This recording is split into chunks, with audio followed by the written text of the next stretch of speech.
First of all, thank you, Chris, for allowing me to post this on your blog. I've been watching your blog for a long time, along with all your tutorials. So thank you for allowing me to share this video where we're going to talk about editing roots. There are a couple of ways to edit a root. The most common one would be to just browse for it and then double click to edit.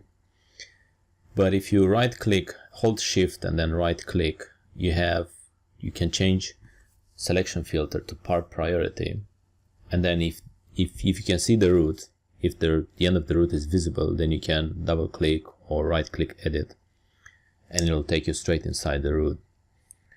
The selection filter is also accessible at the quick access bar right at the top, but I prefer holding shift and then right clicking to change my selection filter. So you can double click and you'll be inside the root. Okay, but what if the end of the root is not visible? Then what? Well, if you zoom out long enough, you'll be able to pick up the root. I know it's difficult. I'm not saying you're going to use this. I'm just showing you that it's possible. So you can select it, and then even if you zoom in, right click, edit, because it's still selected, you're taken inside the root, so you can edit it. Okay. Well, what's the next option? The next option will be the one that I prefer actually. Keep the part priority option and then select any of the fittings or the segments of the root. And then if you right click B or right click find in browser, it'll take you straight to the root. Because all the fittings and segments are nicely arranged underneath the root, the root above the fitting you've selected would be the one that you want to edit.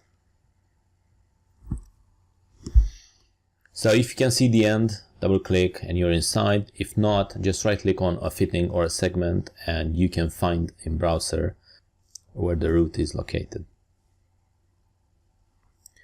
Okay, well, sometimes when you're trying to edit the root, it's very hard, it's very difficult because of the equipment being in the way to select the root or to edit it. So the trick would be to disable that component. If it's an electric panel or a skid or a frame or whatever, you can just disable it and then it becomes like a ghost. It's transparent, it's not selectable anymore. You can see through it, but you can still build your root around the equipment just like I did there with the column. But effectively you won't be able to select it anymore, you can see through it. So I use enable disable a lot to make sure that I can edit my roots. Okay, so now I can see it, I can double click, I'm inside the root, but changing the root in sketch mode is not very intuitive. Sometimes you want to see the equipment.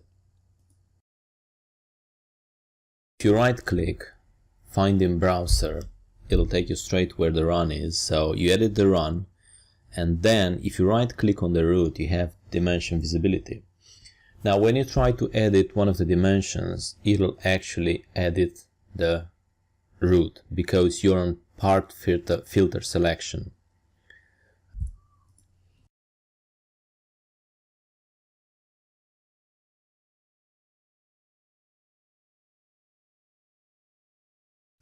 So what you want to do is hold down shift, right click and change to future priority or sketch futures in order to be able to edit dimensions directly.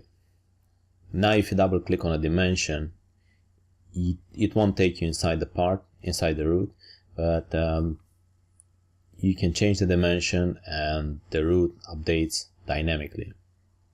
Yeah.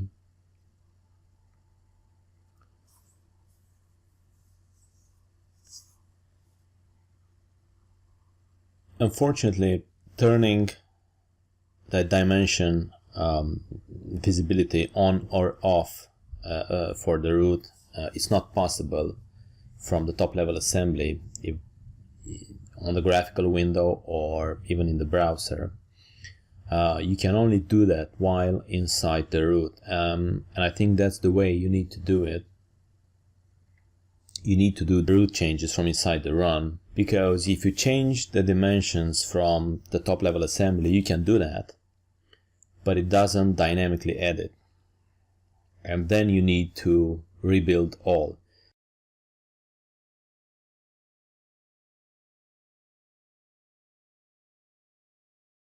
I've got RE as my shortcut to rebuild all, and I would not recommend this, especially on large assemblies. The fact that you cannot turn the dimensions visibility on or off, or the root doesn't change dynamically, I would recommend that you do all these from inside the runs. Let's change it back to what it was. Okay. One of the reasons why I like dynamic editing is that I can measure distances between the equipment and then change the dimensions accordingly. For example, I have this valve here that I want to have it flush with the T, so I can measure the distance between the T and the valve and then change the dimension dynamically. So it's nice to be able to measure the equipment around you and then edit the root accordingly.